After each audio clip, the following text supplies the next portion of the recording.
Good evening, ladies and gentlemen. WeatherBrains, episode number 822. This has been a really long day. Can you tell? This is the pre-show, that magical, marvelous time of the program where we do three things. We share boring personal stories, humorous anecdotes, and we say outrageous things.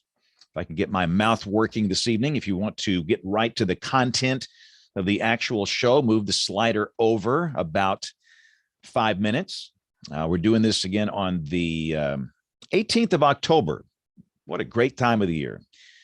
Fall, the golden days of fall are here. So what we're going to do real quick is get the embed code going here. And you know what? The truth is, I don't think we're going to be on television this week, which is the first time that's happened in a long time. For those that don't know, we are on TV in this local market where I am, and in Birmingham, and due to some technical issues beyond our control, have a funny feeling we're not going to be able to be on television this evening, but that's okay. We'll work around that for sure. So let's get everybody invited in here and we'll get this party started. Once again, I'm conflicted this evening because many of you know I'm a baseball guy. Most people on this show are football people. I'm a baseball guy. And you know, my team, the Red Sox, they're still in it. Still in it. They are in Fenway tonight, taking on the Houston Astros. And the first pitch is in about, I think, 10 minutes from now. So I'll have one eyeball over to one side here, and the other eyeball watching this show. And again, you've heard me say this before. I really like to listen to this show later in the week. And I know I'm sitting here and I'm pressing the buttons, but when you're pressing the buttons and I'm working, and sometimes you just miss things. And I get more by listening to it in the car later than actually doing the show itself here on Monday nights. So I will be listening intently later this week. But this is episode number 822. Amazingly quiet across the nation today. We have no hurricanes, we have no tornadoes, we have no floods, we have no tsunamis, we have no snowstorms, we have a few little minor pockets where there's some weather going on, but it's really quiet. This is about as quiet as it gets across the great United States. So I know that Jen is out tonight, I think, and Neil is out. So Jen and Neil will be out. Jen has a little health issue she's fighting through, and she should be back with us next week. And Dr. Jacobs is on an airplane this evening, and he's unable to join us. But I think everybody else will be here, so we'll have a good show. And yeah,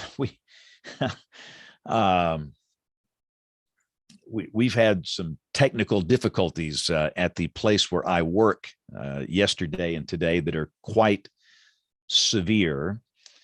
And I'll just kind of leave it at that. And people have been asking me all day, what do you know? What's going on? What's the inside scoop? And I honestly don't know anything. On what? Our company had a major cyber ransomware attack yesterday. And this is a big one. It is similar to the one that shut down the pipeline. And because my company is a publicly traded company, they had to disclose what happened in a release this morning, an SEC type release. And beyond that, I don't know anything. I just don't know anything. And I honestly mean that. I sit here in my little cubicle. And again, I work in a closet. For those that I literally work in a closet. I mean, you want to see my closet? So here we go. I mean, this is the closet right here. Got the air monitor here, and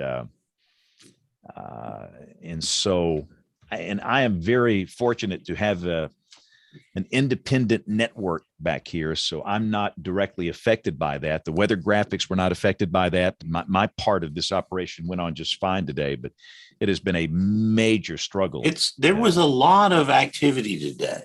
It seems like I haven't seen this many spoofs and spams, and something's up. I'm just a little worried. it's been a rough day. And again, we're I think the second largest now operator of TV stations in the country, local television stations. And in order to put on a newscast, you have to have a video server. You typically, have the scripts and the formats and all this stuff. The all that's shut down. And Really? yes. Oh, that is not good. And beyond that, I honestly don't know. People say, well, you're told not to say anything. Well, there's nothing for me to say. I honestly don't know. And I've tried to assist our friends in news as much as I can, because, again, I've got kind of an independent network back here and I can still do some things. But I'm just glad we didn't have a tornado outbreak today or a hurricane coming up on the Gulf Coast today. And again, for what the pure weather part would be okay, but the news reports and these live shots and all this other stuff, it's a little very, very challenging. So it is what it is. Just part of living in 2021. Here comes Troy. Dick, can you hear us okay? Yes, can you hear? Yeah, talk some more. Yeah, can you hear me all right? Yeah, that's perfect. Looking Okay. good. Looking good, sounding good. Good. Tim Bryce, can Hello. you hear us okay? Hello. Hi, Welcome Jim. to the show. Thank you. All right. I got two vaccines today, so I am starting to feel the effects of it. Second shot of the shingles vaccine. Oh, I got the flu shot the other day. I got it today too. well, you're all vaccinated up. I'm vaccinated up. I got the shingles deal last year. It didn't bother me. The first time it bothered me a little bit. It made me feel, feverish and nasty. I can feel that coming on tonight. Troy, give me a mic check real quick. Yeah, mic check 1, 2, 3, 4, 5. Okay, I think we're good. Okay. Well, all right. Well, let's get this party on the road here. Record channel 1, record channel 2. And here we go in 5, 4, 3, 2, 1. You're listening to WeatherBrains. They're kind of a big deal. Kind of a big deal sometimes. WeatherBrains episode number 822. This is the weekly show that's all about weather. Started the show back in January of 2006. 15 years later, we're still here. Who'd have thunk it? All right, Troy, welcome back. Missed you last week. How you doing? Doing good. Good start to the week. And kind of got not as much going on this week, which is good. So books are back. Yeah. The books are back. So tell us, it looks like you got everything back in place here. Yeah, except for the 837 still boxes that are still in this place. But I hope to have those unpacked by 2026, something like that, sometime in that time period. But this was your chance to declutter, Troy. You're missing out. Could you define that word for me, Bill? Spell it for me. Thank you. All right. So there is actually, I wish I could show you this. There is a huge dumpster in front of the house in the driveway. The neighbors are calling this the longest remodel job that's ever occurred on the street before. So it's still sitting out there in the front, and we're filling it up. They're going to come take it out tomorrow or Wednesday, and we'll start again. When was the Arctic outbreak that initiated all of this? When did this happen? This was February 14th. That was 18 years ago. Yeah. Valentine's Day. Valentine's Day. That was 1994. Wow. Well, you're making progress. Yep. Kim, how are you? What's happening in Norman this evening? Oh, fortunately here it's beautiful. We have some crisp, cool autumn air finally. We're feeling a little optimistic that we can avoid some of the major weather catastrophes for at least a little while, since a lot of people have to replace their roofs again after a second major hailstorm rolled through the city. So we're feeling it, Troy, but glad to see that you're coming back. We're going to try to come back and just enjoy some of the beauty of fall before ice storm season. I don't know. Well, last week I was actually in touch with Kim via text. I just said, Kim, are you okay? And so we begin to get more and more friends online here, and we care more for them. So I always appreciate, Troy, that whenever something bad hits here. I know Troy will be in touch with me within 5 minutes of my house getting hit, and it makes me feel so cared for and looked after. I thought I was a bad luck, and maybe. What's bad luck is being apparently a part of WeatherBrains. I think that's true. Yeah. That's a our good problem. point. Yeah. It's been a rough year. I mean, it's been a rough year. And if Richard and Tim wanted to take off, I would certainly understand that. Yeah. At this Your point, chance. Run while you can. Well, Bill Murray, let's bring in our guests before they do run. Yeah, James. Tonight's guest WeatherBrain is a suggestion of friend of the podcast, Tim Bryce, having introduced us to several guests WeatherBrains over the years, and tonight's an example of that. And Tim is going to join us tonight as a panelist. Tim, how you been? I'm doing very well. Thank you. Well, it is always good to see you and hear from you. What's going on in your world?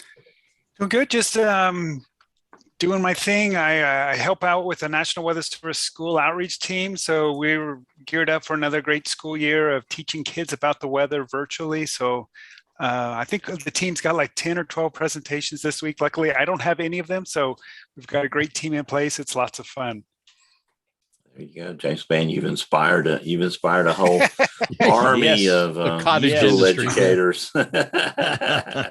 Well, we're sure thankful for you, Tim, and for in introducing us to Dick tonight. I'm glad you're sticking around to ask him the really hard questions. Oh yeah, that's going to be a lot of fun. But tonight's guest WeatherBrain is one of the country's premier crisis communications and media response experts. He trains thousands of people every year. He's an award-winning television director, former news anchor, and correspondent. His seminar, Crisis Communications and Media Response Training for Today's Leaders, has been and is still being taught to audiences around the world, including National Weather Service meteorologists. Richard Brundage, welcome to WeatherBrains. Thank you. It's wonderful to be here. This is my first Zoom meeting. Well, wow. You could count yourself lucky that you made it through this entire pandemic without ever having one. And you pulled this one, and you're pulling this one off very, very well, it looks like, Dick, to me. Well, it's last year was a real slow year because I have to do on-camera interviews with people. Nobody wanted to gather this last year, so it's really hard to do those with a Zoom thing. So, but this is a good experience. Thanks for having me. Well, good. Well, we won't charge anything for the Zoom training or anything like that. And you won't charge us your normal going rate for all the wonderful training you do. So Dick, you've got a real interesting background. Why don't you tell us about it?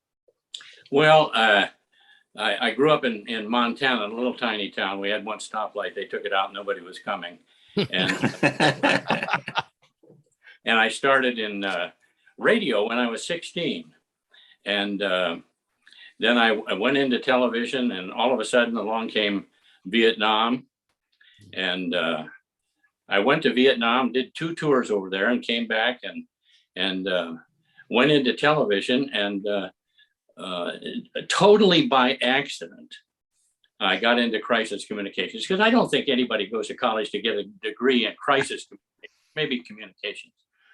But I was doing a PBS program, and I'd flown all the way from Washington, D.C. to Anchorage, Alaska to interview the most successful business person this year. And this guy was so passionate about what, I can't remember the widget he was making in his factory, but he was so passionate about it. I thought, this is going to be a great interview, until we sat him down in front of the camera and turned on the lights and wired him up with a lavalier microphone, and the crew was all there. And he was doing everything you could do wrong on television. He was swiveling in his chair, and he was looking to heaven for guidance when I'd ask him a question. And he was sweating. And I tell my audience, please don't sweat on television. Sweating is just guilty. So finally, after about 5 minutes into the interview, I stopped. This was in 1980. I stopped the interview, and I sent the camera crew away. And I said, listen, let me show you some things that make me feel comfortable in front of the camera, because I was never comfortable in front of the camera. You're talking to 3 inanimate objects out there with red lights on the top. And there's people walking around the studio, and there's teleprompter operators, and you're wearing an IFB, and you're listening to the producer or director talk to you about the same time you're trying to read something off a teleprompter. And so I unloaded on this poor hapless creature. And I got all done and called the camera crew back in. I got a great interview from the guy. And we were packing up, getting ready to leave. And he said, Dick, could you stay one extra day in Anchorage and I'll get the city leaders together. Could you teach us how to do this? And without thinking, I said yes. Because I was a pre-med major. I never studied journalism.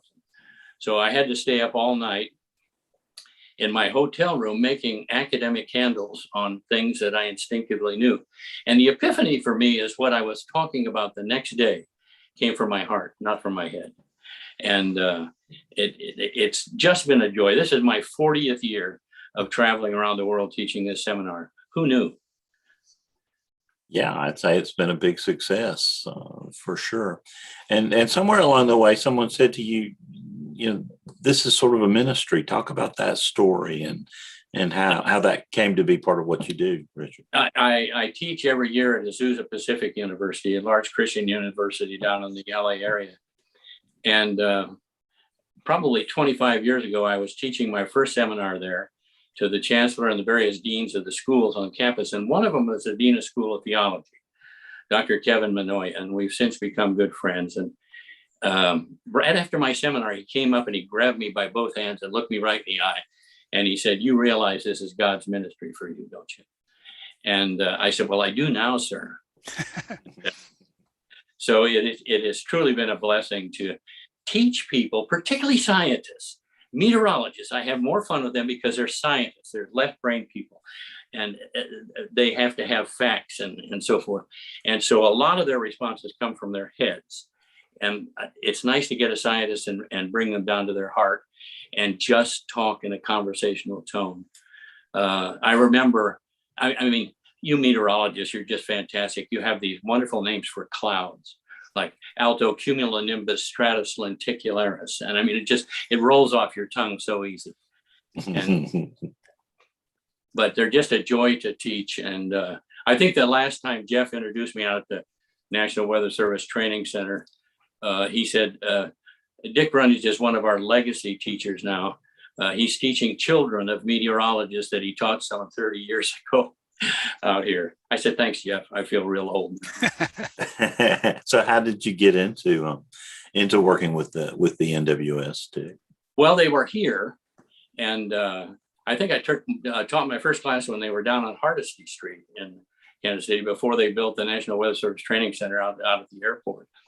And it just became an integral part of their training.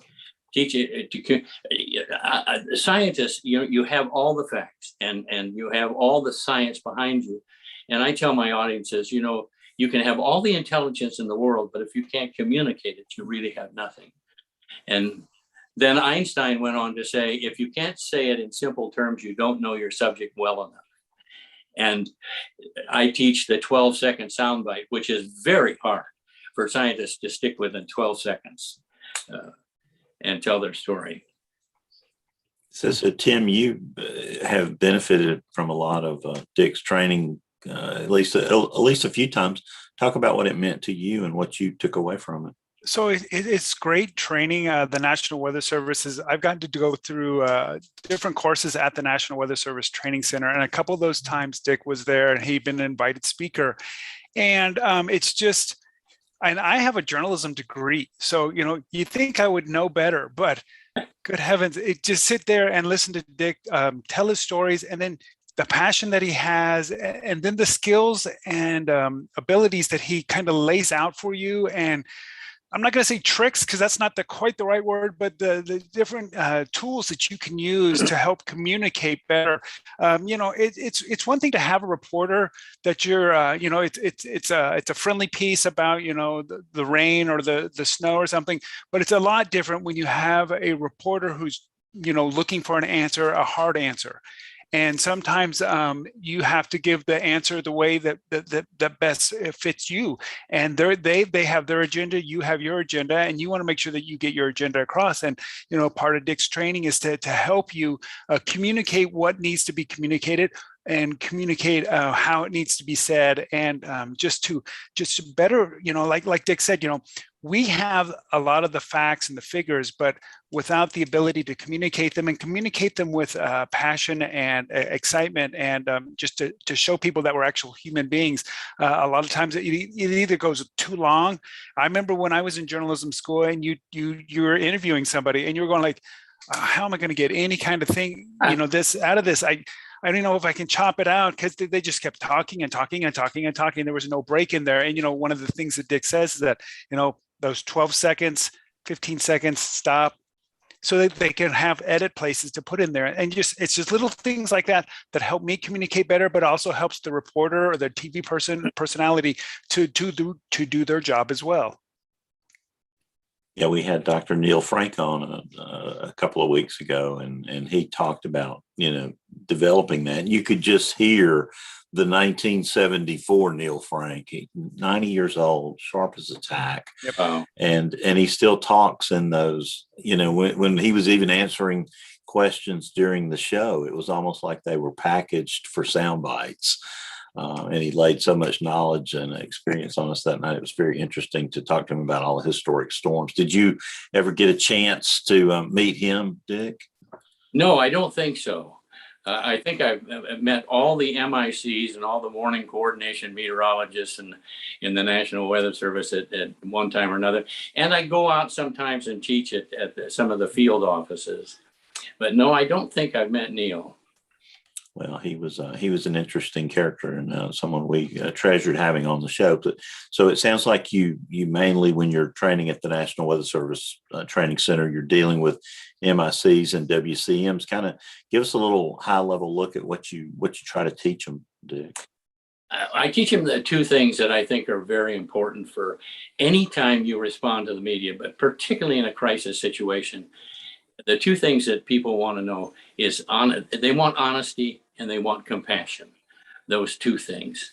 And those are kind of hard to deliver in a crisis situation. And you have to do it in a 12-second soundbite. And Tim's very, very right. We tend to talk, we try to educate the reporter. And the reporter didn't come for an education. They came for a 12-second soundbite. And so we continue to talk, and Tim is right. They will edit that. They have to edit that. In a 30-minute newscast, there's only about 9.5 minutes of news. By the time you get through with the anchor, frickin' frack, and the opens, closes, teaser, bumpers, promo, sports, weather, and commercials, you have about 9.5 minutes of news.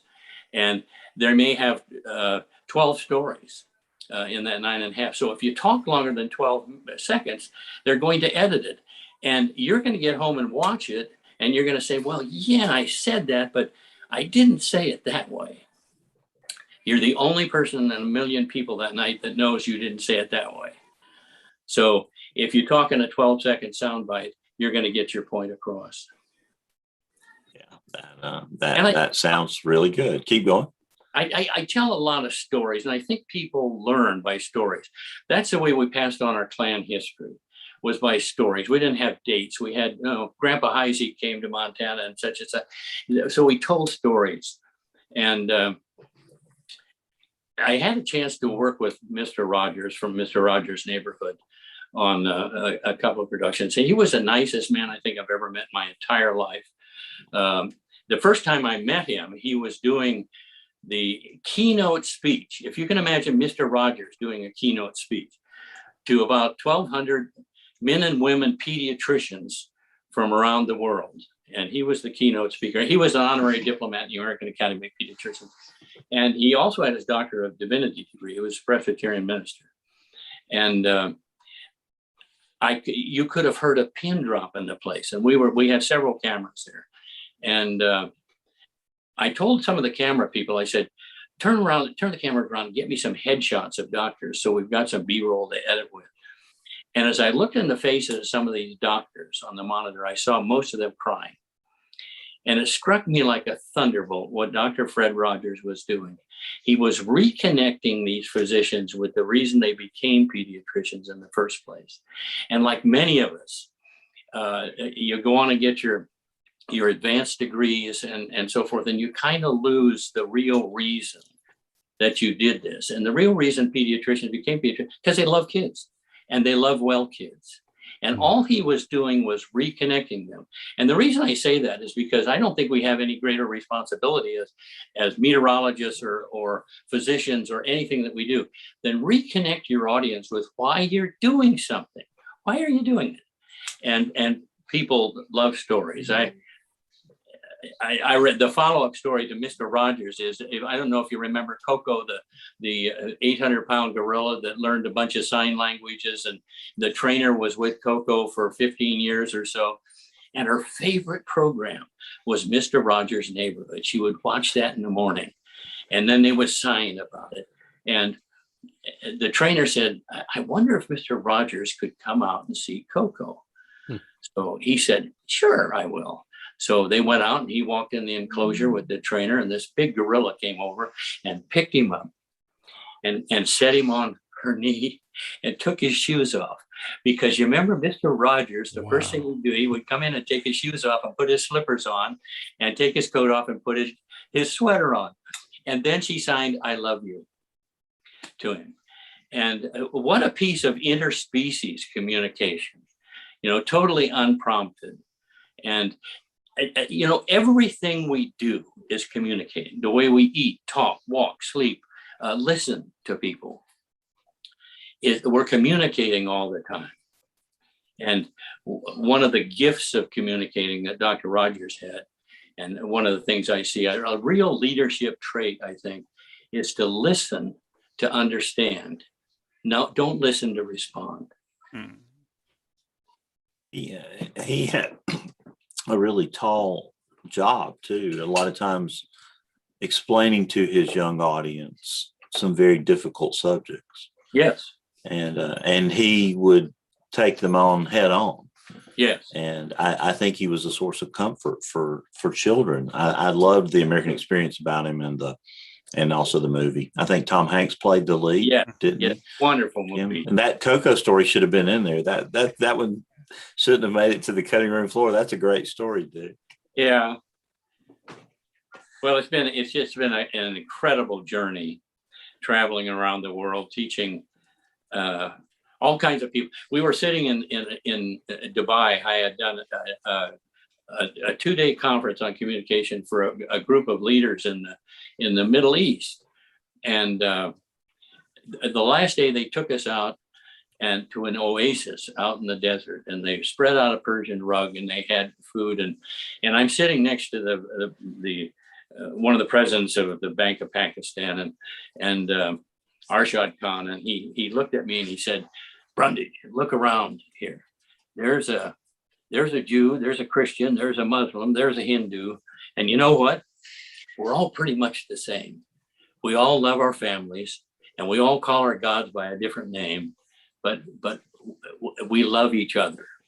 And I thought, what an experience that was.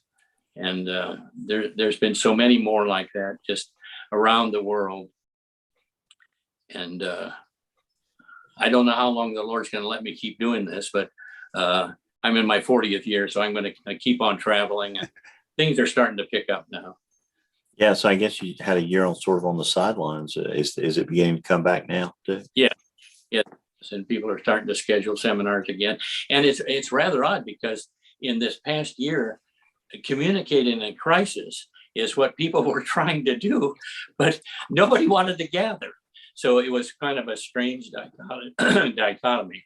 So I spent part of last year, in 1990 or 1999. See, there I go, 2019, with my friend that you probably all know, Rusty Billingsley, who was the MIC out in Salt Lake City. He's since retired, and he and Peggy are traveling the country and photographing things and having the time of their life. But he was my co-author. We spent probably most of the year writing our novel. And that was, excuse me, that was a, got my copy right here. Yeah. Yeah, I had no idea that the David Billingsley, who shares the credit space on the cover of the novel, was Rusty. That's really cool story. Had no idea. So how did you work together? Well, first tell us about the premise of the novel. I had the music in 2 tours. I went from, I met these 2 other guys, the 2 protagonists. There were 3 protagonists, and I changed my name to Dan Burnell in the book. And the 2 other major protagonists, I changed their names. And so I had to list it as a work of fiction, but it's autobiographical fiction. And I met these 3 guys. We were all first lieutenants when we went to jungle school down in Panama. And then we ran into each other in our first tour in Vietnam. We came back and we were, lo and behold, in the same class in the Armor Officer Advanced Course. We went back to Vietnam, and I was doing television at the time. And in Fort Knox, I had done some television over there. And they had the first tractor trailer color vans. And so I had done radio before I went in the service. So they found out I had done radio and television. They said, "Oh, you're going to take over the press center up in Da Nang. And you're going to do the briefings every day at 5 o'clock. And the correspondents used to call them the 5 o'clock follies. We got to go listen to Captain Brundage do the 5 o'clock follies." So I had all this music in my head. I had the chapters pretty well laid out, but I didn't know how to I didn't know how to connect them into a novel. And I think if I saw this Elton John, Bernie Taupin special, and Elton was saying, whatever music I wrote, Bernie knew exactly what I was talking about and what I was thinking when I wrote the music. And he had Rodgers and Hammerstein, Rodgers and Hart, and Lerner and Lowe, and the magic of having the music, but having a lyricist that can make that come to life was just magical. So I called Rusty, and I said, and I'd known him for years, and he was in the middle of writing a novel, and I explained what I wanted to do, and he said, "Get out here. I want to record you." So we sat for several days, and he recorded all my stories, kind of in a chronology of that. And then we went back and forth. And I'll give you an example of how good he was at picking. And Rusty was never in the military. And so it was an interesting experience of having him say, "Well, what does the inside of a Huey smell like?" And I said, "Well, it's kind of a mixture of JP4 jet fuel and electronics and sweat." And so it was like that. And he said, "Well, what does the jungle look like?" Because I ran night ambushes on my first tour over there in these little boats on jungle rivers. And I said, he said, "What happens when it gets dark in the jungle at night?" And I said, "Well, it gets pretty wet," and so forth. So he wrote, "As the sun set, rays of light slowly climbed into the triple canopy, leaving the jungle floor in deepening darkness. A misty fog kept the air damp and cool and coated every surface with dripping moisture." I said, "Rusty, that's it. That's exactly what it was." And so it was nice to be able to tell him what was happening in various stories. And then he would put the correct prose with it. And it was just a magical experience of working with. And of course, Rusty's got 3 or 4 novels out there now. And so we published it and on Amazon. And then I went over to the Philippines to meet with some producers and a lot of movies that had a tropical background that were shot in the Philippines, because it has essentially the same atmosphere and foliage that Vietnam did. And one of the producers sent the novel to a friend at Netflix, so they have it now. They haven't optioned it yet, but they're thinking about a movie. So who knew? It only took 50 years to do. And, but I just have had. I'm a life member of the Vietnam Veterans of America and VFW. So I'm starting to speak. I just tonight got a call from Dr. Tom Hall, who's chairman of the PTSD committee for Vietnam Veterans of America. And he said, "If you'll accept the appointment, we want you on the national committee." And I said, "Well, just absolutely." I had, it's a New York Times bestselling author, Lucian Prescott, read the book, and he wrote to me and he said, "Dick, the 5 o'clock follies, does for Vietnam what MASH did for Korea. And I said, Lucian, can I put that on the front cover of my book? And, and it's there. And he said, absolutely, it's hilarious. And what I found is that a lot of veterans from that particular war, because we weren't welcomed home at all. In fact, we were spit on when we got to the airport, and it was a horrible thing. But I'm finding a lot of that Vietnam veterans want a cathartic relief from that. In World War II, for instance, we had, out of that came Hogan's Heroes, and out of Korea, that was the first time we used helicopters to evacuate wounded to MASH hospitals, and out of that came MASH. Well, nobody has touched the first televised war. And that's what they're interested in doing around a press center, which was much like the MASH compound. So I'm just delighted. I hope it takes place. But I had a note from a guy probably in his 50s, and he said, I just wanted to tell you that I bought your book for my father, who was in Vietnam. And he said, this is the first time I heard him belly laugh out loud in 50 years. Mm-hmm. And I said, that you just made it all worthwhile. So, and I guess that's interesting, because I don't think there's obviously as much literature written about Vietnam as was written about World War II and other big wars. Maybe that's going to change the further away we get in time. That era, especially 1968, is a really critical time in American history.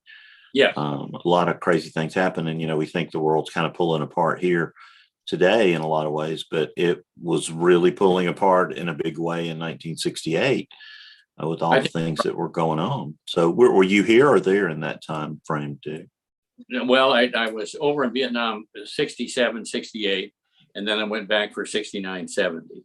So that was really at the height of the war. And I was on my first tour, I was on the last plane out of Tan Son Nhut Air Force Base before the Tet Offensive. And I remember we were getting on the plane, and the stewardess was saying, they were still stewardesses and they weren't flight attendants, and they said, hurry, hurry, hurry, get on the plane. And they pulled the stairs away, and the captain said, grab onto something because we're going to take off from the taxiway. And the mortars were already hitting the main runways out there. So we lifted off, and everybody, when we touched down in San Francisco, everybody on the plane just automatically started singing God Bless America. It was just an absolute wonderful experience, an emotional experience. 10 minutes later, we were being spit on in the airport. And you just looked at it and you said, what country did I land in? So you're right, Bill. The times were almost the same. There was a great deal of unrest about government involvement in Vietnam. And so it's very much the same as it is today in some respect. I got in trouble 2 weeks ago or so for talking about with our guest WeatherBrain that night about Afghanistan for too long. But I thought it was, a pretty important topic to talk about, since this person had such experience in it. And this is kind of the same thing, because, that era was really a terrible era. When I think about Kent State and, things that, happened, this country was really in a world of hurt at that time. So glad that you made it through it, and are here to tell us about it. So you call it the 5 o'clock follies, and you mentioned that that's what the name was for those press briefings. Tell us why, and a little more background behind that. Well, I have to give the briefings every day, and I had a sergeant who was brilliant. I mean, brilliant. He was a member of Mensa, and so he would go over to the Corps headquarters and get the intelligence briefing that day, and then he would come back and write my briefing notes, and then I would write some other briefing notes, and just funny things that happened at the press camp. One day I went to him and I said, and he was always kind of not dodging the truth, but he didn't go to the press briefing that day, and he just wrote my briefing notes. So whatever the correspondent wrote that day may or may not have happened. And I remember taking part of the U.S. Army band that came over there on tour to a leper colony. It was a leper island off the coast, and about 10 miles off the coast. And I didn't tell the colonel. I just said, you guys have been touring for quite a while. Some of your folks probably need a rest. And I said, we can take a boat. There's a missionary boat right next door, the Hope 2. And they used to deliver supplies out there to the nuns. There was a little chapel out there, and the lepers were on this little island. But the kids did not have leprosy, and they had never heard a band, never heard an instrument. And I thought, well, this would be great. So I didn't tell him until the island was in sight, and the skipper of the boat said, "Have you told him this is a leper colony yet?" And I said, "No." And he said, "Well, you better, because there's the pier." And so I told him, and he said, "Turn this boat around, Captain, right now." And I said, "I can't. It's not my boat." And so we got on shore and delivered the supplies to the nuns, and I saw him standing near the edge of the jungle, and he was talking with somebody, and it was one of the leper men or parents, and disfigured. And later he went to the chapel, and I went in, and he had a tear coming down his cheek, and I said, "Colonel, why don't we go out and give these kids a concert on the beach?" And he says, "No, let's give them the best damn concert they've ever heard." And so we went out, and the kids listened to this Army band playing music just for them. And then they put the instruments away, and the kids all took one band member by the hand, each one of them, and led them out into the ocean and taught them how to dive for lobsters. And they dove for lobsters, and then we barbecued them right there, and on a grill on the beach. And the kids sat with the Army band, and the colonel on the way back, the conductor of the Army band, said, "Dick, I can't thank you enough for doing this. I don't know how I could possibly tell the rest of the band. So you know what? I'm not going to. I'm just going to remember it." And there were stories like that happened at the press camp that were peripheral to the briefings. The briefings were much like MASH. You had but as every story evolved out of MASH, there was a moral equivalency at the end that had something. We had so many stories that happened over there. I collected them in my head, and those were that was the music to which Rusty and I wrote the novel. Thank you so much for sharing all of these wonderful stories. This is such an enriching show already, and I'm hoping you can enrich it more by just, talking a little bit more about the crisis communication lessons you try to impart to people, because you mentioned that this past year has been nothing but crisis communication in some way, shape, or form. I know that you do a lot of education with the National Weather Service, but I'm sure that our listeners, almost everyone has felt a burden on their soul to be a good crisis communicator in some way, shape, or form. So I'd love to hear a little bit more about the messages that you give people in your training and some of the things you tell them to consider. You covered speaking from the heart. You've had some pearls of wisdom here. Keep it, if you can't say in 12 seconds, are you really saying anything meaningful? I love those. Well, thank you for asking about it. I tell people, never talk to a journalist again. Never talk. Why in the world would you want to talk to a journalist? We always mirror the body language of people we talk with. Always. It's a human trait. And so if somebody's telling you a sad story, you've got a sad look on your face. If somebody's telling you something funny that's happened, you're in anticipation. These 44 muscles in the face work instantly. And we listen with our eyes first, and then we listen with our ears. If we like what we see, we'll listen to what you have to say. And there's such a difference between men and women communicators. And this is a general statement. Now, there are exceptions, but this is generally true. Women use all 44 muscles in their face. Don't you? Yes, of course you do. My wife was an investigator for the state of Kansas, and we would arrive home about the same time. Now, I knew something was wrong. She hadn't said anything, but I think I'll go to my room and think about it for a little bit. And it's just amazing. And we do mirror this body language. So when the reporter is there, the reporter is usually going, and pretty soon you're doing, So I tell people, never talk to the reporter. If you're the interviewer, I'll look right at you, but I see my two daughters right over your shoulder, and they're the lights of my life. Go to the moon and back for them. And that's who I talk to. So when we're interviewed for television, talk to somebody you love. Don't talk to the reporter. The reporter is part of the equipment. Of the equipment that allows you to talk to whom? Your audience. Talk to your audience, but talk through your kids. Talk to your grandkids. Talk to your nieces and nephews. Talk to somebody you love. And it makes all the difference in the world. Because what do we do when we talk to our kids? We answer their question, and then we usually bridge over to two things we want them to remember, and then we stop. That's a soundbite. That's a soundbite. We answer the question, then we put into context why they answered the question and why the answer was so important. And we use simpler language, shorter sentences, and we animate with our face.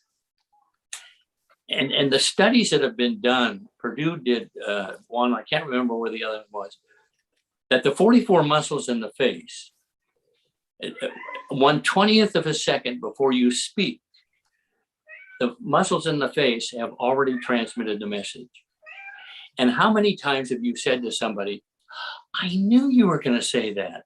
Well, of course you did, because that was the first language we learned, was body language.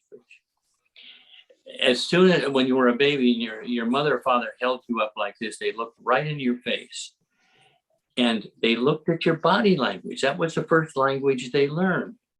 And how many times have you heard parents say, oh, she's only 6 months. I don't know how she gets me to do things. Well, duh, she's using the body language that she learned. It's just amazing that, and for guys particularly, because we've been taught to keep it close to the chest, cowboy up, pilgrim, don't cry. And what an anathema that is. The person that shows emotion in responding in a crisis situation suddenly becomes the most powerful person in the room. And I can't remember the old British Prime Minister, but he said, never be afraid to show emotion, for if you don't, you're disguising the truth. And that's really important in crisis communications, particularly for scientists, is to be able to speak in simple language and don't be afraid to show emotion.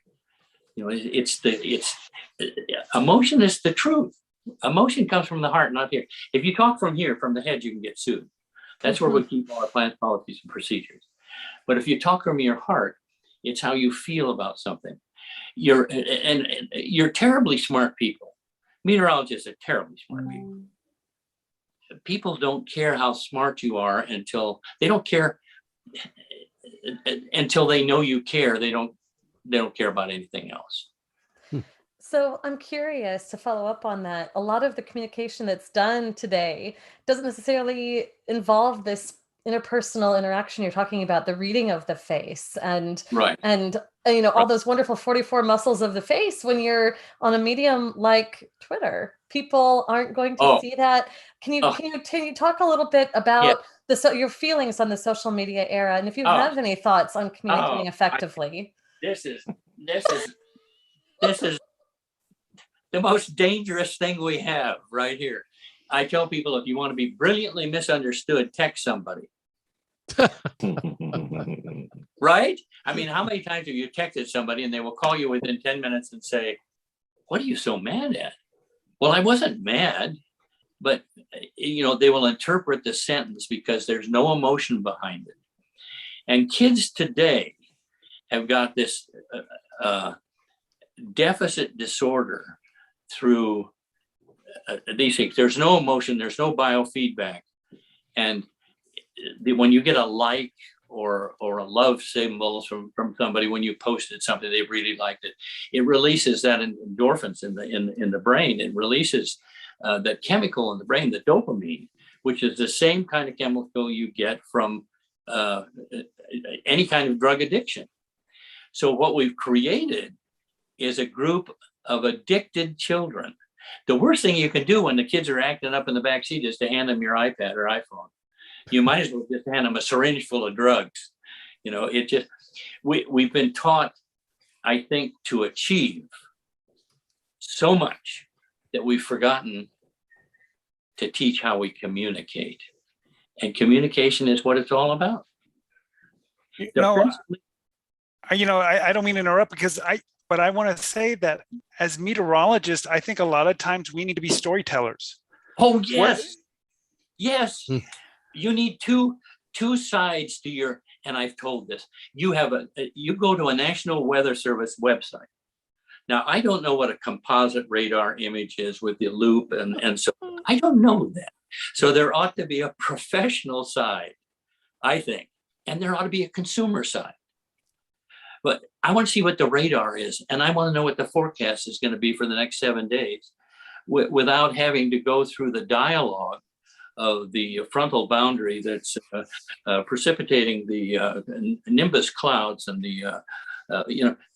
I love it. I love it because I love meteorology, but there ought to be a consumer side, and that's what I'm talking about, a conversational thing, Tim. I agree. Whenever I write we have two parts of our forecast discussion when we have to type it up every day, and one part of it's called a synopsis, and I tell the new forecasters, I write this like I write it for my wife, so that she would understand this. Then there's the discussion part down below, and I can throw in all the vorticity and the frontal passages and things like that, because that's more meant for communication between meteorologists. And right. I think you've taught me, and you've taught so many others, know your audience, know who you're speaking to, and then you're better able to communicate to them. If you're speaking to scientists, you can talk like a scientist, but if you're talking to the public, you need to speak from the heart and talk to them at a lower level, not as a technical, not using jargon and things like that. So as communicators, if we have the best forecasts or the best warnings in the world, and we're not able to get people to take action or understand what we're trying to say, it's wasted energy. Yeah, you're exactly right. And the way you're speaking right now is the way I tell people to write. Most people write silently. You write your speech silently. Don't you? Right. See, and it's almost impossible to read aloud something you've written silently. So I tell people, we used to write our scripts in television out loud. And they were kind of disjointed sentences, the way I'm talking right now. But that's the way people receive the communication. So I would tell forecasters, write your forecast out loud. Mm-hmm. If you're going to give a forecast out loud, if you're going to be on television, write it out loud. And I tell people, write your speech out loud, and then on the left-hand side, leave an indent there. And for each paragraph, put one word there that tells what's in that paragraph. One word for the second paragraph, one word, and then tear off your speech and throw it away. And you adjust your trigger words, because trigger words demand what? Spontaneity. Mm-hmm. Mm-hmm. Mm-hmm. And story. You don't read something. How many times have you seen somebody in a news conference going, and our hearts go out to, and everybody associated with the terrible tragedy that occurred within our community? Really? Just put empathy and talk to empathy about that. Mm-hmm. And it's so easy to do. It's so funny that you bring this up now. Just this past week, I did a bunch of recordings for our lab. I work in association with the National Severe Storms Lab, and we're about to undergo our lab review. Every 5 years, the lab is up for review, and so we have to talk about the science that goes on there. And there was one out of 4 segments that I recorded. There was one that I scripted really carefully because I was trying to make it very, very short. You had this is where I only had 4 minutes to say a lot of things, and that take. I mean, I had to try that over and over again. Everything I'd written, I had to read it about 7 times before I had a take that was clean. And then everything else, I usually give speeches just with talking points. And so the rest of them, I just had talking points. There was one I recorded that they wanted me to do that day. I didn't know they wanted me to do it. I had never practiced it, but I knew my key points, those trigger words you mentioned, and it was perfect. And I think that those actually were my best takes. Yeah. And I think that that's a really wonderful piece of advice. It can be very hard to be really clear and just your whole self if you're reading something from a script that you've written silently. And you're talking like Tim, the way you're talking right now, the audience gets it. They get it, and they just don't get a written statement. It doesn't work. So just talk from trigger words. Yeah. Yeah. So Troy, this is all interesting material here, and you're just kind of taking it in. What wisdom can you lay on us tonight from what you're taking away from this? The one thing that I would ask Dick real quick here, and this is one that Kim, that we sat on this program on Monday evenings and discussed so many times, is Dick, from your background in news management and kind of knowing what happens in newsrooms and what happens in severe weather, we have spent so many hours on this program and actually with Tim and the Weather Service, wondering how we best communicate something to people at home, how we get, as Kim would say, people to make a critical thought decision about, frankly, saving themselves sometimes. I mean, how we can get people to do that. And then, Dick, I think I've been pretty amazed, and I, not necessarily in the Austin market where I am, but I've seen cases before in severe weather where, Dick, I've had people that have come to me and said, so-and-so, when my child sees him on the air, they get so afraid. They get frightened. He almost seems like he's panicked. The weather person seems like they're panicked. And I've always said that doesn't work, apparently. And so my question for you, Dick, is how do we as meteorologists, and I'm assuming it's doing what you're saying to do, get down on people's level, sit there and communicate with them heart to heart, like you're talking to your mom or dad or brother or sister or someone like that, and tell them what the risk is over the next 30 minutes and kind of push them from there. Am I incorrect on that, or? No, I think you're right. And here, I think here's a secret to that. When we talk to our kids about a critical situation, we don't use this kind of expression. We raise the top of our forehead and we smile a little bit when we tell them, don't we? We smile a little bit when we tell them. We don't scare them, because we want them to understand and take action on the information, but we don't want them to be too frightened to do that. Yeah. So anytime we tell our kids critical information, we smile. Now, there's a difference between flippancy and compassion. And what I do this by yourself or somebody to think you're nuts, but go to a mirror and say something flippant and see what your face looks like. And then say something compassionate and see what happens to the tone of your voice and the muscles that you use in our face. 93% of what people get from you every day is from the 44 muscles in the face. Hmm. If you have a window in your office where you see people coming from the parking lot, can you tell what kind of day that person's already had? Pretty much. Can we say, well, I think that was the nasal labial fold that was flattened out, and that maxilla was doing some funny, and the zygomatic major, that was just, no, we probably do that. but we instantly, by the time you're 30 years old, you can decode 3,000 body language signals innately. You know, when you pass somebody in a hallway, Yeah. what can't you? You can do that. We decode this body language, but nobody teaches it and what we're supposed to do with it. Yet that's the 93% of what people get is from your body language. And I think that's why it's so important that we have the relationship that the National Weather Service has with our media partners. Yes. Because many times, it's great when they can come and sit down and do an interview with us, and we can talk about, preparing for severe weather. But when the weather's going on, many times our focus is on issuing warnings and trying to, get those warnings out. But it's the men and women who are in front of the television cameras who need to communicate that life-saving information. Yeah. And then again, I remember James was telling a story once about how he was told that people don't take his when he's on the air as serious until he takes off his jacket or he rolls up his sleeves. Yep. When he rolls up his sleeves, holy moly, bad things are about to happen.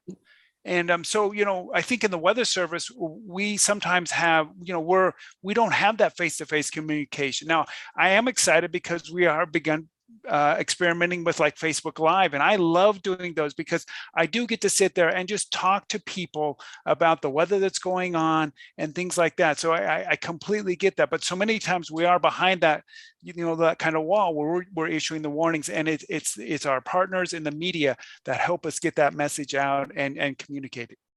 Sure.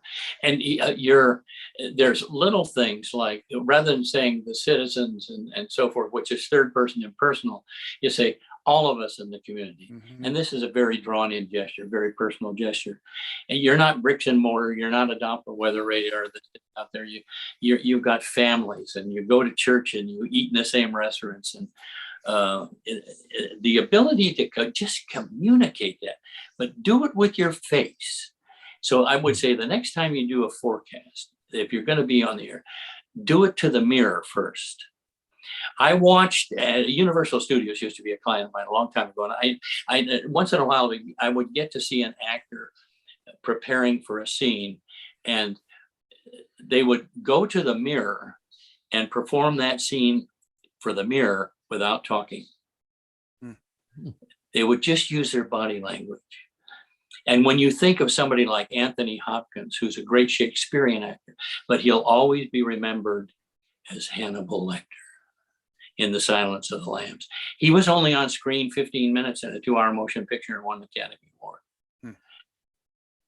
That was body language. And they know that body language is their money. We don't. We study, and we've got facts and figures, and we divulge them as facts and figures when we should divulge them as human beings. And just raising the top part of your forehead when you're talking makes all the difference in the world. James, I'm always amazed to watch you talk to school groups and kids, because while you're imparting information, you're obviously sizing up the crowd, because you can go with you on one of these trips, and you'll pick out the one kid in the group that the teacher doesn't want you to call on. Somehow you have this amazing ability to do that. And so talk about that for a minute, James, because that teacher will lean over to the person that's come with you and they'll say, "Oh Lord, why did he pick that one? That was the worst one in the class. That was the biggest handful, and is the biggest troublemaker." And to talk about how you do that, and you just have those by the time that's over, you got that kid floating out of the room. That's an amazing ability. Number one, it takes a bonehead to spot a bonehead. There's your 12-second soundbite. Oh, there's a show title too. And then that's our show title for the week. Part of it, I think you just have to know who you're talking to. You really have to understand who you're talking to, and that's why my story. And every summer when we have interns here, these brilliant college students that are in atmospheric science and meteorology, that they're not in communication, that they're scientists, they're brilliant. But I take them to a Walmart in a working class part of the city to see if they can open up and establish a conversation with these people in the Walmart. It's the most amazing cross section of people that they will be communicating with on television if they choose to do this. And if you're not successful with communicating with people in this Walmart, then you will not be successful on television, during regular weathercasts, during tornado coverage. You have to know who you're talking to. There's a good chance they don't look like you, and they don't sound like you, and they're not as smart as you are, and they don't vote like you, but yet you're here to serve them. You have to have a servant's heart to be successful. So that's always a part of that. But I got some questions for Dick. Are you guys ready for me to ask a few questions here? Is this legal? All right, Dick. So here's my first. This is the screaming question. And let me just point out too, most people listen, but for the ones that are watching, Dick, is that your real hair? Yes or no? Yes, it's not gray, it's silver. And my father had a good head of hair too. I'm just saying, I've been in this business a lot. I've been doing this like over 40 years, and I know a lot of news anchors that wear these really nice, toupees here. So you're saying that is your real hair? Oh yeah. Wow, that is Anchorman hair right there. Anchorman hair. Yeah, it was also, Dick, a great answer too. I got to tell you that you responded well. Well, they told me this might be like a congressional testimony. So. Yeah. See, they know when I get on here, it goes right down the tubes. I mean, it goes totally down the tubes.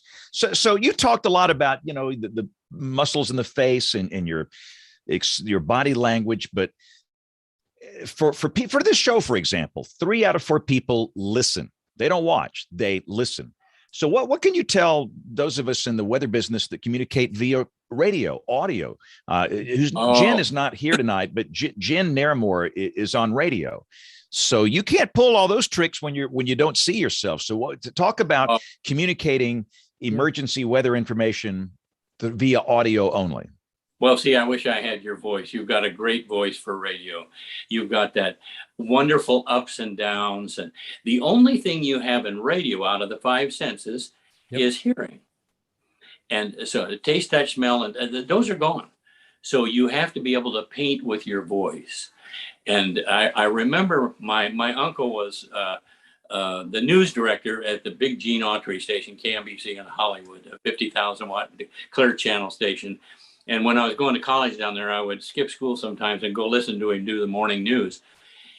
And he would get done and he would hand me the script and he would say, rewrite the lead. So I'd rewrite the lead and he'd say, now read it to me. And I would read it to him and he'd say, no. What's the most important word in that sentence? Your listeners can't go back and rehear you. They've got to get it the first time. And I've never forgotten that. And you do so well behind the microphone. You paint with your voice. And if broadcast rate of speech is about 150 words a minute, but if you can slow it down just a little bit, and I found that, and you use gestures behind the microphone. I love that because gestures make the voice do things. And it's almost impossible to talk like this. I see some people with their hands behind their back or the fig leaf and they're not communicating. But if you use your gestures, it makes your voice and everything you're talking about kind of come to life.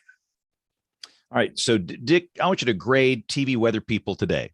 Okay. You're out of the business. It doesn't matter. So you've been all over the country. You speak a lot.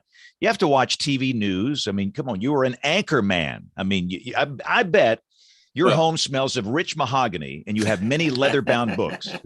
There you go. But I would grade television meteorologists today. And what can they do to be better? Well, I found the ones that I watch are the ones that I like. And I said before, people listen with their eyes first and then with their ears. They like what they see. FedEx did a commercial years ago. And it was a group of junior advertising executives sitting around a table. And this guy over here gets up and he said, well, I think we could do, if we did this, we'd get this kind of result. And I think it'd be worthwhile. We should pursue it. And this lady gets up and she says, hey, what do you think if we did this? It's just the audience is going to go crazy. And everybody said, great idea, Jill. And this guy said, well, I just said that. And they said, yeah, but you didn't do this. So in every one of us, there's a little boy and girl dying to get out and play again. And life is so short and we take it so seriously. Just enjoy it. I tell the meteorologists, you're so superbly trained. Now go have fun with it. If you're passionately committed to what you're doing, it's contagious. Now, I remember I teach for CDC too. And the first time I was down there, I said that if you're passionately committed to what you're doing, it's contagious. There was a stunned silence in the audience. And one of the doctors sitting in front said, Dick, could we find another word for that? Because you see right through that door, Ebola lives. And whoop.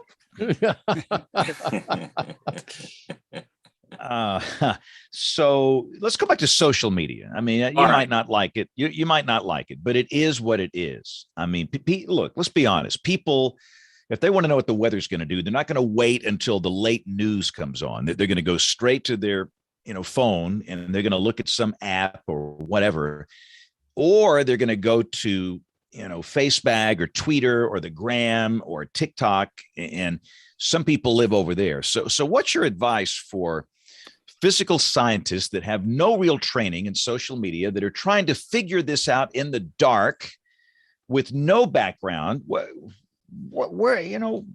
some good practical tips for crisis communication, people trying to communicate a severe weather situation over a social media platform?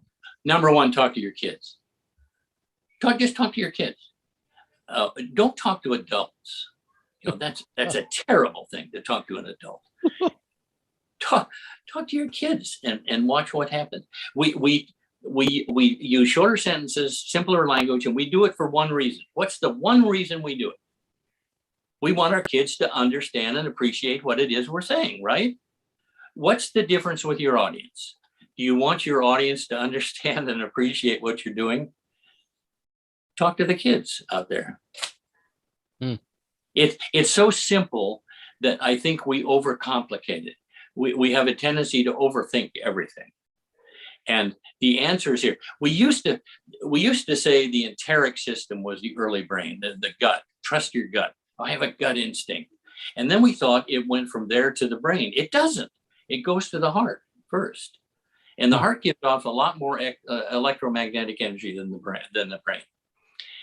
And the heart has the right answer. And then it goes to the brain where it gets all screwed up.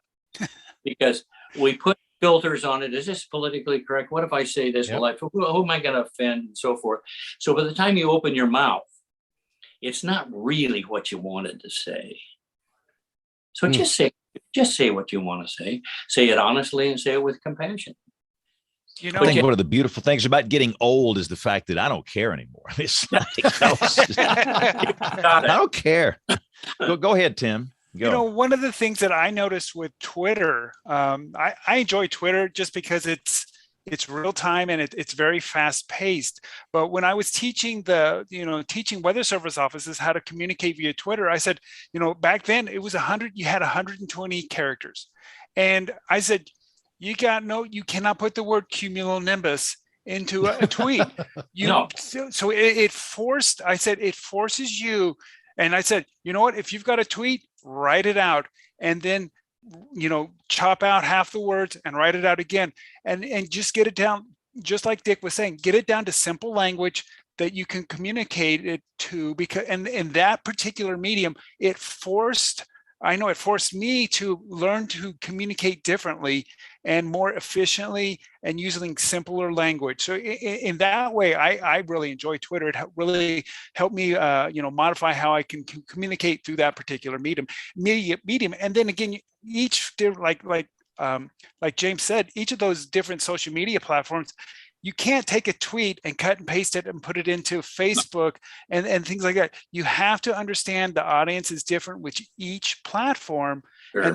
And it's a lot of work sometimes to work across all of those platforms to help communicate, because you have to communicate the same thing, but in a slightly different way on each of those platforms. Sure. And if you got the little microphone down below, use the little microphone and talk it. Mm-hmm. talk it in there, and then you can always go back and correct it before you punch the send button. But talk it on the microphone. Hi, James, you're always asking the hard questions. What else you got in your I'm trying to be nice here. in your quick? No, you're not. You never not. Nice. I mean, no, but Dick, the deal is most of us have no real training in this. I've been doing this forever. I don't know anything about communication. I really don't. I've just tried to study people that seem good at it, and I've tried to mesh into the culture and the people that you serve, and I think that's what's helped me. But I still don't know as much as I should about communication, especially in 2021. And again, who I'm reaching and on the phone here dwarfs who I'm reaching on television now. And this is across all demographics. These are people older than me that are getting this stuff on the phone here. And it's just like we're trying to solve this puzzle. And, I know that crisis communication, I would assume, Dick, when you're speaking of that, you're speaking of techniques of maybe weather service people that are interviewed by the media. And you're not necessarily talking about people that are on air, but we struggle with it too. I mean, we all do. And I think we're all just learning how to do this. And, and goodness, I'm still shocked at what happened here 10 years ago. We had a tornado event.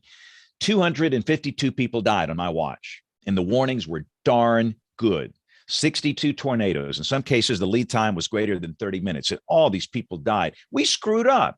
We didn't do a good job of communication. So that's where Dr. Kim and some of these brilliant social scientists have helped us. But, I think that's the most important thing that's come along is the interdisciplinary approach of what we do here. But again, we just struggle, and I think people need to understand that. So don't forget us practitioners that do television weather, Dick. I mean, I know you work with the weather service guys, but we need help too. Well, I had a chance to talk with the meteorologists that did television in Alaska. They all came in, and I was able to critique some of their performances, but a lot of it was the body language that they were doing. It's just so important. You do an extremely well job, and I suggest you know more innately than whether you were trained as a meteorologist or a broadcaster or a combination of both. You do it extremely well, and it's a practiced art. We do a lot of things very silently, and we need to do them out loud. We need to know how they sound, and we need to practice. One of the things I tell meteorologists is record yourself and then look at yourself critically as an audience. How do I look and how do I sound? And am I conveying what I want to say with my face and with my body language? You use your gestures when you talk, and they emphasize work. It's something we don't teach. In law school, they don't even teach argumentation and debate. Well, that's an elective. Public speaking is an elective in most schools. And I don't understand that, because everybody is going to get out of school and they're going to have to communicate. You're going to have to communicate to get a job. You're going to have to communicate with your customers. And we just don't teach that. We've been taught to achieve, not to communicate.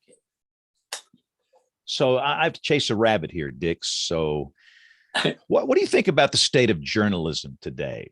Oh, you're a newsman, you're a news anchor man. So you've been doing this. So what do you think about what's going on here today?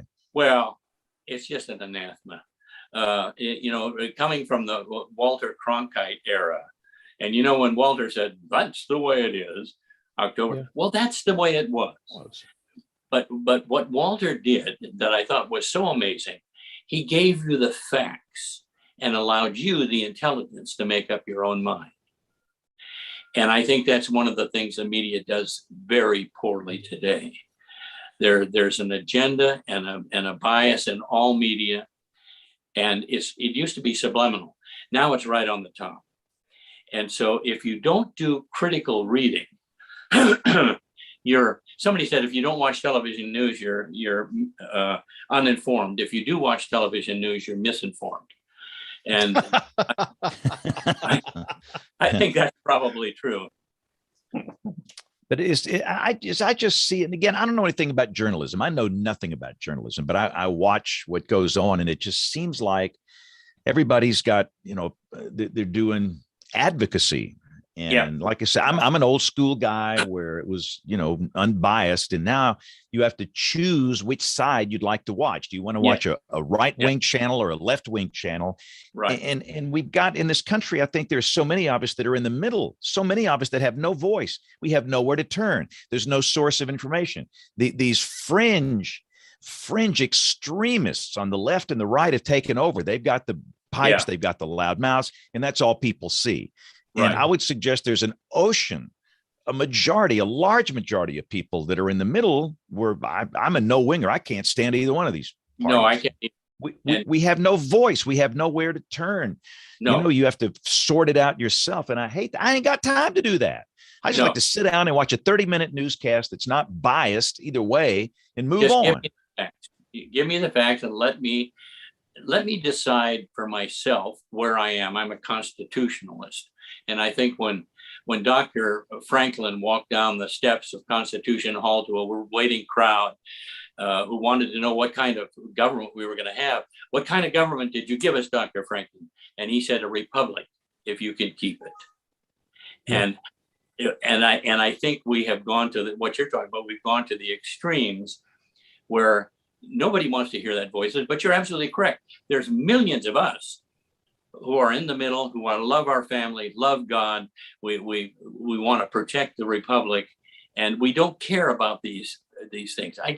It blows my mind what's happening today. And it's like, I'm interested in opposing viewpoints. I really am. Yeah.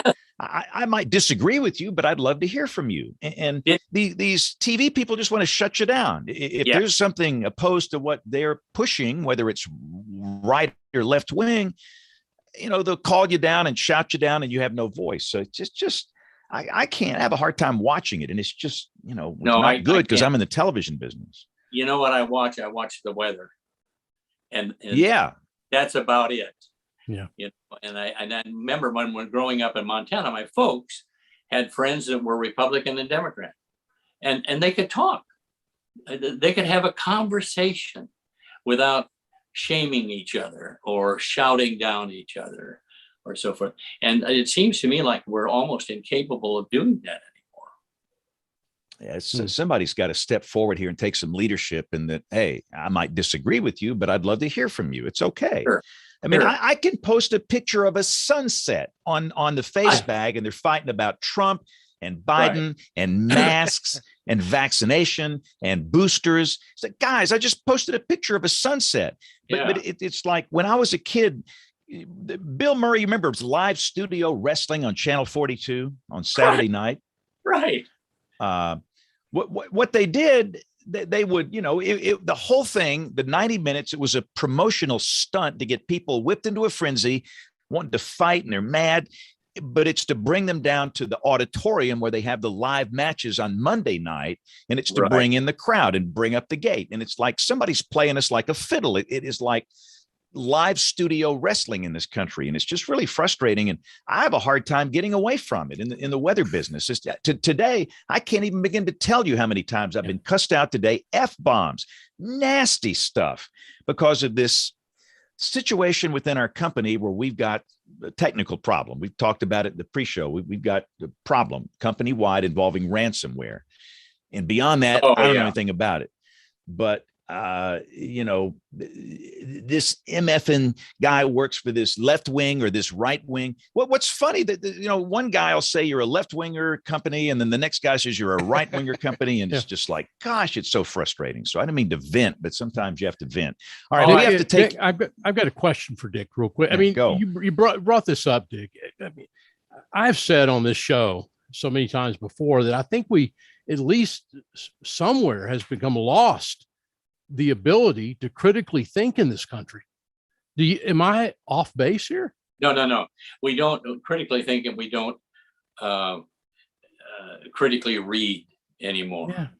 And there's an illusory truth effect that psychologists are writing about now, that if you see something long enough, it doesn't make any difference if there's contrary information that comes to light, you're socially and physically and emotionally invested in what you've seen for a long period of time.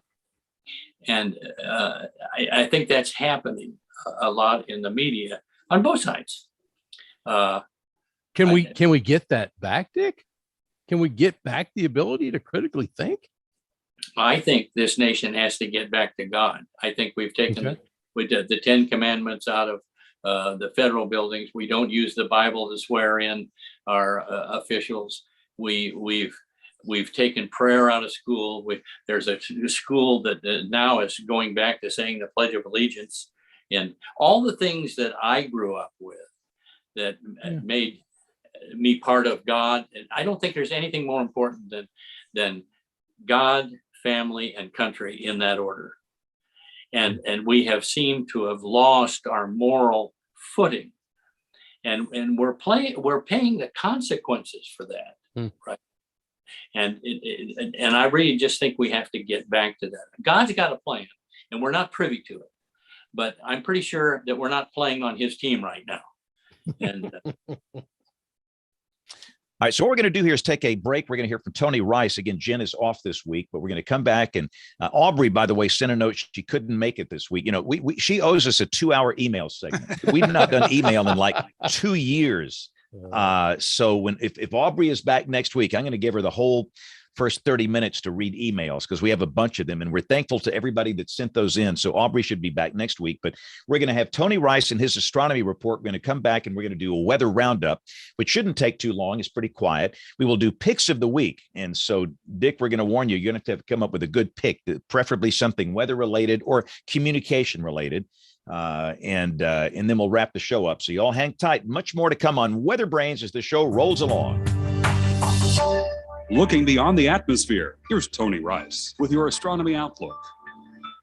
NASA successfully launched the Lucy probe on a 12-year mission to study Trojan asteroids on Saturday. These are leftovers from the formation of the solar system. But why Trojans? Where's the name come from? The first Trojan asteroid was discovered in 1903 by Max Wolf, a pioneer in the field of astrophotography. He found it hiding in an unexpected place, leading Jupiter in its orbit around the sun. A few months later, one of his graduate students found 2 more, this time trailing Jupiter. These points were found to be 60 degrees on either side of Jupiter, something that mathematician Joseph Louis Lagrange had predicted 100 years earlier. Back then, asteroids were named for Greek figures. Heroes of the Trojan War were reserved for naming these asteroids at Lagrange points around Jupiter, with Greeks making up those trailing Jupiter and Trojans in the camp leading. Today, there's more than 6,500 in that Greek camp and more than 4,000 in the Trojan camp. So astronomers quickly ran out of heroes. The International Astronomical Union amended its naming rules to allow modern Olympic athletes to be used as well. The first was Queda, named for Enriqueta Basilio, a Mexican sprinter who was the first woman to light the Olympic torch when she was the final torchbearer of the Summer Olympics in Mexico City in 1968. But back to Lagrange's theory that things like asteroids would tend to cluster around these points on either side of a planet.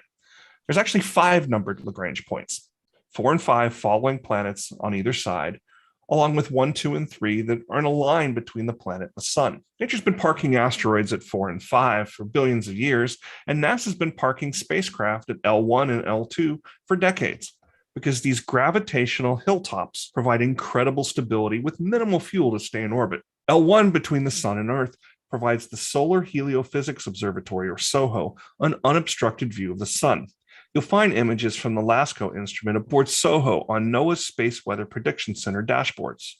We're going to be hearing a lot more about L2 on the other side of Earth. It's where the James Webb Space Telescope will be heading in December. That's your Astronomy Outlook. Follow me at RTP Hokie for more spacey stuff like this. When the weather ball is red, warmer weather is ahead. When the weather ball is white, colder weather is in sight. When the weather ball is green, no change in the weather is foreseen. But precipitation's on the way. We're doing this show on the 18th of October, 2021, time for a weather roundup. And I'm excited because somebody brought me a barbecue sandwich during that first segment. I mean, one thing about having a crisis in the building, they tend to bring in food for everybody. I mean, and that was good. And I got more stuff out there waiting on me. So to all the people in the building that went out and got that food, thank you. All right. So, Tim, let's start with El Paso, Texas. What's happening in El Paso, Texas? We got excited. Our temperatures were actually in the 70s for highs, but now we've wandered back. Looks like another week or two of 80-degree temperatures. So we're not, it's not what we get during the summer, but it's certainly not fall-like weather like I was hoping we would be seeing by now. So just nice and dry. I did the briefing for our office today, and I pulled up whatever a 360-hour precipitation total, and there were 2 states in the United States that the southern half of those states had no precipitation in it, and one was Arizona and one was New Mexico, where we are. So we're not expecting rain, not for 10 days or 15 days. So it's just our typical dry. So we're just rolling into fall in our own typical kind of way. What is your average high and low for this time of the year? It's right this time of year, we're right at 75 degrees, and I think it's 54, 55 degrees. And now we're looking at more like by Friday, we're back to 85 for a high, and in the upper 50s, near 60. So I always tell people it could be a lot worse, but in many ways, I say it could also be a lot better. Yeah. There you go. All right. Well, Troy, you're on the other side of, not the other side of Texas. Texas is a big old place, man. You're not quite in the piney woods, but you're kind of on the other side. Yeah, and not that much different, really. I mean, obviously a lot of difference between where Tim is and where Austin is, but at the same time, same high pressure area basically that's been settling out of the Rockies and through the plains, and came across Kim's house at some point as well. We this morning in the Austin area at Bergstrom, of course, being cold by us there, we're in the mid 40s and around 50 at Camp Mabry, and the Camp Mabry site is more of an urban heat island site. So it's been nice to have those highs in the 70s that Tim's talking about, but like El Paso, we're going to be back to the mid 80s through the end of the week. The fronts to the north don't look that well supported in their movement much further south than probably the Dallas-Fort Worth area, maybe into parts of far west Texas, but not probably as far south as El Paso. So don't see that much change at this point, and I think very little chance of rain over the next 7 days for Austin. We did end up, though, Tim, interestingly enough, last week with the rainfall Wednesday night and Thursday morning, which we had a good general rain over Austin of 2 to 4 inches. And down south around Seguin, unfortunately, we had some flash flood fatalities, I believe, and we had rainfall of up to near a foot, 10 to 12 inches of rain down around Seguin and Guadalupe County down to the south. I know that Texar, the search and rescue group I work with, we were called in to assist down there. So it's nice to be able to enjoy the cooler temperatures. We appreciate the rain because, as Tim knows, that helps us with our fire season in the fall, which, yep. Well, in that case, with that rain, I always find it humorous when El Paso is too far west for the west tropical system to be affected by it, for us to get affected by it. Right. Well, what was that thing called? Pamela, the Eastern Pacific hurricane that came through there, Pamela? Yeah. Okay. And Kim, did you get any rain from Pamela? I think we had some moisture that had vected up our way from that, but I don't think we got deluge as a couple days out people might have expected that we could have faced. It was fortunate for us. After the exciting week of severe weather onslaught, I don't think any of us were feeling a flash flood threat. Well, one thing that's interesting, and I'd love to get Tim's take on this, but I always kind of get a chuckle when Pamela was cutting and running across northern Mexico about the people, even here in Austin, that said, well, we're going to get a lot of moisture from that hurricane. Well, folks, the thing you've got to remember about these Pacific systems is the Sierra Madre not only once, but twice does its work on these things, and it largely scours that out. And I know in Austin that any rainfall from any type of passing system, you go back and look and study the rainfall. That's Gulf moisture. It is Gulf moisture, very little of the specific moisture. The thing that actually is so good about that is that about those systems is mainly the upper level dynamics associated with it. And then the upper level moisture, because it's so cold, it's limited, but it acts to kind of seed the efficiency of the rainfall. So, but just remember, when in Texas and Oklahoma, when you get those systems coming off the Pacific, you're probably not going to see much moisture from them, but at the same time, at least the dynamics and the sort of the seeding effect. So there's our lesson for the day. There you go. You don't get this on the other weather shows. Only on this you one, don't. So Bill Murray, we the coldest I saw in Alabama this morning was 35. Yeah. Where was that, up in the Shoals or somewhere? Was that up north? The little community called Black Creek, which is near Gadsden. Black Creek is in a bowl on top of Lookout Mountain, north of Gadsden. And he's in a perfect spot for pretty low temperatures on a radiational cooling night, which we had. So 35 for Black Creek, a lot of 30s, had a touch of light frost in spots. So that's a sign of the times. But, Bill was not on the show last week. And Bill, we're trying to figure out during this last deluge we had here, did your house wash away during that situation? Well, yeah, and I don't think I've had a chance to talk about it because about that, about 6:30 that night, when we saw what was happening, James, I, went on flood watch, and I was working, in my office that night, but every 15 minutes I would walk outside, and I thought we really should be having some problems about now and about the next visit out there. I mean, it was the worst of all the events we've had so far. Really? It moved probably, I don't know, 5 or 10 cubic yards of gravel and dirt and rocks into the driveway. It was up to the bumper of our son's car. And it was just beginning to creep toward the basement. So, we went into action and backed all the cars out and pushed water away from the garage. But I took all that gravel and built a damn dike system the size of the Netherlands would be proud of it for the next one. Because I don't know what we're going to continue to do, because a lot of the same people in our neighborhood, we're second house from the top, but the people at the bottom on the creek, they've been flooded out twice this year, once last year, once the year before. And, they don't know what to do. So it's really a serious situation. A lot of the worst was right over here, James.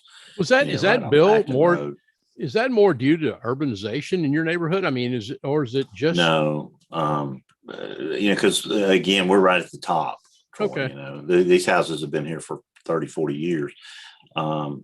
We had 5 1/4 inches of rain, and most of it it's fell. Rainfall amounts. It fell most of it fell within 2 hours.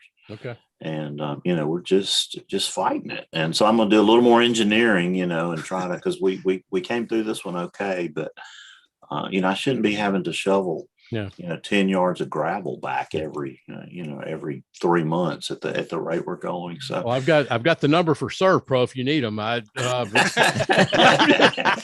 a plug.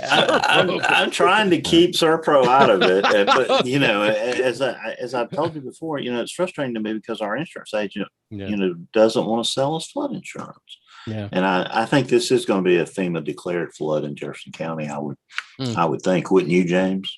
Eventually, it depends on the number of reports or something. I saw something from the EMA. They need people to report what happened. Yeah, and they have to. I really thought maybe I need to report mine because even though I didn't end up with any damage, if I had not been out there with a push broom and a shovel, we would have had.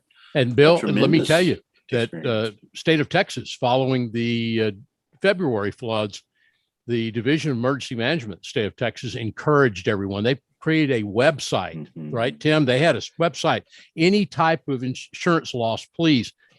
We don't care who else you report it to, but TDM needs to know about it. And they encourage people to do that. Yep. Yeah, that's happened in Jefferson and Shelby counties here too, because that's really critical. So I don't know. It's just, it keeps on coming. I don't know how many more we can take like that. Wow. There's some good mountaintop lots here in Birmingham, Bill. You got Shades Mountain, Red Mountain. I mean, I thought second from the top would be okay, but I guess anything that's not. I living not down there in a creek, is, down the creek bed, man. That's going to happen. I mean, but I'm 50 feet above the creek. You know, this is not. This is water coming down from the ridge. It's just crazy. If you have a mountaintop lot for sale, contact Bill Murray at 1-800-BillMurray.com. BR5049. There you go. Yeah. So Dick, where are you coming from? Are you in Montana tonight? No, I'm in Overland Park, Kansas. Well, your weather's got to be like Kim's. It's got to be pretty quiet up in Kansas City, right? It is. And I wish I could make a profound statement about weather, but I can't. But I just love listening to you all. And we're getting there's leaves in the pool. We're getting ready for our winter season here, which the older I get, the less I look forward to. I love winter. I got to tell you all, I have truly enjoyed tonight, and what a gift you've given me. I just love listening to you all, and I'll remind your viewers to go to Amazon and get the book. I think you'll really enjoy it. It reminds me a lot of the Garth Brooks song, one of my favorites, "The Dance," where he said, I wish I could have known the way it all would end, the way it all would go. Some things are better left to chance. I could have missed the pain, but I would have had to miss the dance." And I just keep on dancing. You meteorologists, keep on dancing and talk to the child out there and have fun with what you do, because you're the best out there. Your mission is to protect lives and property. And anytime you talk to the media, get that mission in there, because I don't think people really understand what the mission is. And it's so vitally important. And you're my heroes out there. So thanks so much for having me on tonight. Dick actually sounded sincere when he said that. That was awesome. Most people don't mean it when they say that kind of stuff. So I got it. What do you got back there? Oscars or Emmys? What do you got back there? Those are some international television awards from a long time ago. I'm trying to look. All I've got back here is some Publix creamy peanut butter. That's all right. So let's do picks of the week here. So again, Dick, don't hang up. We got to, before we go here, we got to do a pick of the week, and you can make your book a pick if you'd like, or you can do anything else, but we're going to make you go last. So this is where we all go around the horn and we share something that is weather related. This can be a website, hardware, software, any kind of stuff like that. So let's start with Troy and see if Troy has a pick of the week. I'm going to share with y'all this week the sound of a foghorn. Whoa, Nelly! Wow. And, those that are new, that lovely noise means that there is no pick from that certain individual. So thanks for that, Troy. No, it happens. All right, Kim, do you have a pick of the week for us this week? I do. Last week, the House Science Committee had a hearing on weather forecasting, and it was actually really, really interesting. It featured Dr. Uccellini, a representative from the National Weather Service Employees Organization, the GAO, and oh my goodness, I'm forgetting the fourth person, but it was really, really lovely. And they talked a little bit about, it was sort of Dr. Uccellini's swan song. You know, all of the different members on both sides of the aisle congratulated him on an amazing career with the National Weather Service. And they made comments about all of the things that their constituents value in weather services, and asked some really interesting questions about workforce needs. And I thought that it was just a really interesting and one of those rare, lovely hearings where they really got into some substantive issues on policy. And one of the big things that was a discussion item was the way that the field is shifting a little bit from more mundane forecasting tasks, working on the grids, especially with the national blend of models, being able to free up forecaster time to try to do more impact decision support services or IDSS, but that that shift also means that there should be some stuff done for the forecasters that maybe we haven't had enough focus on. I mean, this is a really huge fundamental shift in the workload, and has enough been done to really help ensure that forecasters just don't feel like they have to do everything all the time, and really, dig into that mission. So really interesting hearing. The recording is up at the link that I will provide. And it will be on the website, weatherbrains.com. All right, Tim, what you got for us this week? Well, one of my passions is weather education. Much like you like to go out to the schools and talk to the kids. I am part of a team that does remote training or remote presentations to schools. So if you are an educator, or if you know an educator, we would be happy to talk to your students or whoever students are out there. We have some canned presentations that we like. We go basics of weather, severe weather. We even have one where it's just ask a meteorologist. And let me tell you, you're not under the gun until you've had a third grader ask you, all kinds of questions. So any teacher can go to weather.gov/EPZ, that's Echo Papa Zulu /education, and sign up, and we will get someone on our team to give your students a weather presentation. That's awesome. That's just outstanding. That, some people say it wears me out. To me, it energizes me. I feed back on that energy. I come out of there just energized for the rest of the day. So I absolutely love it. All right. So my pick of the week, I want to say late last week, NOAA issued a La Nina advisory. La Nina advisory. In that the cool phase of ENSO is expected to stay in place over the northern hemisphere through the winter season, and possibly into the spring. And what does it mean? The correlation in the ENSO phase and specific weather is not as tight to me as some people make it out to be, but still, there is some correlation there, and it's very interesting. But anyway, their advisory on La Nina is my pick of the week. So, all right. So, Dick, we have stalled. So now it's your turn. You stalled so much, I didn't even get to give my pick of the week. Since Troy's taking on the foghorn role here. Bill needs to go last because he promotes the next shows here. So we'll get to Bill last. So go ahead, Dick, go.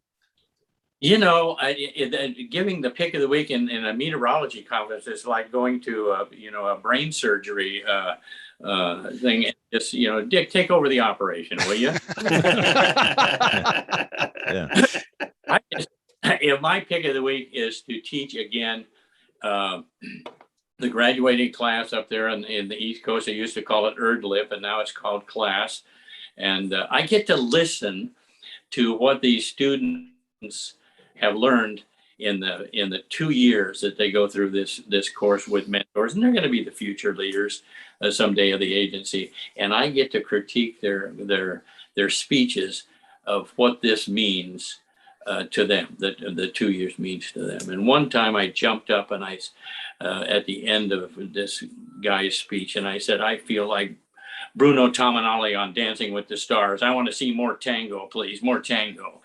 And I remember the NOAA, or the National Weather Service director, came down and to give a final presentation to him, and he said, what is it I hear we need more of in the agency? More tango, sir. So, there you go. I just look forward to teaching my favorite audience, meteorologists, and I just love what you do. And anytime I can help you out at all, just give me a buzz. After I turned 80, I said, I'm only going places I want to go and being with people I want to be with. And I love being with you all. So thank you. Whoa. You're 80 years old. Yes, sir. What? Nobody should have all that hair and look at that gives me great hope. Maybe there's hope for the future for some of us. That's awesome. All right, Bill Murray, go. Yeah, James, my pick of the week is the Comet program, which by itself is an outstanding pick of the week. You can just about grab anything out of it, run with it. But they've just recently released Rip Currents, the 2021 forecasting edition, a real detailed overview of how those things work, and recent developments in rip current forecasting and some of the tools that you can use to, to be able to communicate the threat and to interpret all the data that's out there. So that's my pick of the week. And James, you're right. Paul Suffern will join us next week. Of course, he's part of the National Transportation Safety Bureau, so it'll be a great aviation show. And then we also have the producers, or some of the producers, of the movie 13 Minutes. So that'll be next week, right before it's released. That's really exciting. Looking forward to November 1st. We're going to do an Al Mohler tribute. We're way overdue in terms of doing that. And Chuck Doswell and Tim Marshall are going to join us. We're going to talk about God and the Tornado. Dick Walker's going to join us as a guest panelist that night. I'm looking forward to that, along with John Knox. They both were featured on the film, James, that was done here in Alabama. And we've got Peter Thusen, the author of a different, unrelated book, but a fascinating treatise on that subject. So that's just a few of the guests that are coming up in the coming weeks here, James. All right. Troy, you a Houston Astros fan?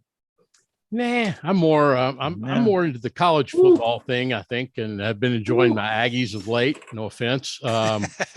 Sorry, James. But I'm more college. Wait a minute, man. Mississippi State went down there and opened up they made Texas A&M look like a one-legged man in a butt kicking contest. I mean, come on now. They were looking ahead to Alabama. I love the Astros, James.